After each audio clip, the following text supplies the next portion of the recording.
Bonjour, aujourd'hui dans cette vidéo, on va voir comment faire pour référencer le site d'un cabinet d'experts comptables. Et pour ça, on va donc commencer sur une ville de province que je connais bien, à savoir Saint-Étienne. La première étape, c'est finalement de commencer par mettre votre requête pour voir qu'est-ce qui ressort dans la SERP, dans la page des résultats de recherche de Google. Pourquoi? Parce que ici, on le voit d'emblée, avant même de vouloir se positionner finalement sur Google grâce à son site, on voit que on a trois résultats Google Maps qui ressortent. Donc, finalement, la première étape, ça va être déjà d'avoir une fiche Google Maps bien optimisée. On peut se baser sur les trois résultats qu'on voit. Qu'est-ce qu'on voit? D'emblée, on remarque que le premier a 5 étoiles et beaucoup plus de notes que ses deux confrères. Donc déjà, on peut remarquer que la base de la base, avoir des avis clients et en quantité importante, ça va être indispensable. D'accord? Ensuite, on pourrait cliquer dessus pour voir qu'est-ce qu'ils ont pensé à faire. Bien entendu, renseigner finalement leur site web, mais aussi renseigner les différents services, leur adresse, etc. Bref, de manière générale, votre fiche Google My Business, essayez de prendre le temps de bien la remplir. C'est finalement pas si compliqué que ça demande un petit peu de temps. Mais une fois que vous avez bien rempli tous les éléments, vous allez d'office mettre plus d'avantages de votre côté pour bien vous positionner. Et l'étape d'après, bien entendu, c'est de penser à demander de manière régulière à vos clients de laisser des avis par rapport à votre activité. Une fois qu'on a passé finalement la partie Google My Business, si on descend un petit peu dessus, on voit quoi? Des sites de lieux. Qu'est-ce que là on voit? 4 résultats, alors on pourrait aller à droite et en voir d'autres. Mais finalement, on se rend compte que si on remonte et qu'on se remet dans la position d'origine, sur desktop, on voit ces 4 résultats-là avant même de voir le premier résultat en organique. Donc qu'est-ce qu'il faudrait faire? La première chose à faire, c'est d'ouvrir chaque site et de se poser la question de est-ce que j'apparais dessus? Oui, non. Et si oui, comment est-ce que je pourrais faire en sorte pour mieux ressortir? Ça peut passer par bien compléter sa fiche. Souvent, c'est déjà une bonne étape parce que souvent, on néglige un petit peu les autres sites dans ce genre et du coup, on ressort moins bien. Parfois, il y a aussi des options pour apparaître de manière sponsorisée. Ça peut être tout à fait intéressant dans certains cas de payer un petit peu pour bien ressortir si, bien entendu, la rentabilité est au rendez-vous. D'accord? Ici, c'est le même principe. On se rend compte que, tout ça, c'est des sites où on peut ressortir et donc où on pourrait finalement être plus visible sur Star of Service, par exemple. On pourrait essayer là aussi de mieux travailler sa fiche pour peut-être apparaître en première position et donc gagner en visibilité. Ensuite, on se rend compte ici qu'on a un annuaire, d'accord?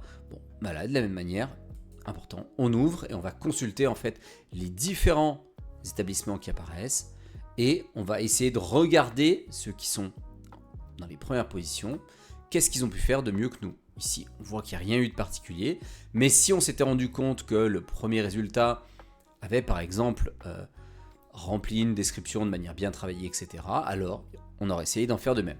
Essayez de manière générale de regarder ce qu'ont fait les premiers, de vous dire, tiens, est-ce que je pourrais faire au moins la même chose, si ce n'est, idéalement, faire mieux qu'eux. On voit là une franchise, et là on voit le premier cabinet qui finalement est réellement un cabinet du coin. Maintenant, on va se dire, qu'est-ce qu'on va faire pour travailler notre site, pour essayer de ressortir le plus haut possible au niveau des résultats organiques. Pour ça, une technique que j'utilise souvent, c'est finalement de me baser sur un site à Paris. Pourquoi? Parce que généralement, à Paris, la concurrence est plus féroce qu'en province, par exemple. Et donc, souvent, les SEO ont dû réfléchir un petit peu plus. Et ça permet de gagner du temps. J'ai pris un cabinet à Paris qui ressortait très bien sur la requête et qui, de manière générale, a plutôt bien bossé. Quand on regarde les pages, on se rend compte qu'ils écrivent très très régulièrement des articles. Mais nous, c'est pas vraiment ce qui va nous intéresser pour la création de notre site, pour le référencement de celui-ci, au moins à court terme. Nous, ce qu'on va essayer de voir, c'est quelle structure faire pour notre cabinet d'experts comptables. Et pour ça, on va filtrer, on va retirer tous les articles. Et du coup, on se rend compte qu'il y a deux grandes philosophies qui ont été adoptées par cette entreprise et qui me semblent tout à fait pertinentes. Le premier, c'est en fait créer des pages par secteur d'activité. Par exemple, on voit ici des requêtes comme expert comptable profession libérale, expert comptable pour start-up ou expert comptable immobilier.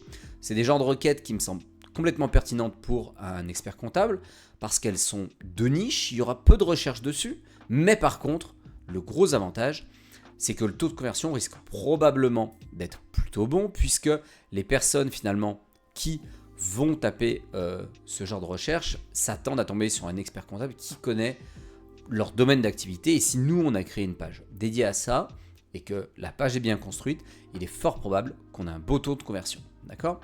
Donc, créer des pages par secteur d'activité, si on a un cabinet d'experts comptables, ça me semble une très bonne chose. Autre chose derrière qu'on peut remarquer au niveau du site, c'est qu'ils ont créé plein de pages services. Et bien là, tout simplement, on peut directement gagner du temps même, se rendre sur le site et on voit tous les services proposés. Et bien il suffit en fait derrière de s'inspirer de tout ça pour voir si nous aussi on le réalise ou pas. Si on le réalise, on pourra créer une page et à l'inverse, si c'est des activités qu'on ne propose pas, bien entendu, ne pas créer de page. C'est complètement inutile de créer des pages juste pour un objectif SEO si derrière on n'est pas en mesure de satisfaire le client ou de proposer ce genre de service. Là, on a vu ça de manière très rapide. Bien entendu, je vous invite à ne pas faire ça que pour un site, mais essayez d'en voir plusieurs. Vous pouvez même aussi vous baser probablement sur l'étranger. Pourquoi sur l'étranger ? Parce que dans certains pays, comme par exemple aux US ou quoi, où la concurrence est encore plus féroce que sur Paris, vous allez peut-être avoir d'autres angles d'approche que simplement celui-ci. En tout cas, lorsque vous faites votre recherche de mots-clés et donc la structure de votre site par ricochet, je vous invite à essayer de vous baser sur un nombre plutôt important de sites pour essayer de couvrir le maximum de requêtes liées à votre business et ainsi avoir une meilleure visibilité et donc générer plus de chiffre d'affaires grâce à votre site. J'espère que cette vidéo vous a plu. Je vous dis à la semaine prochaine pour une nouvelle vidéo.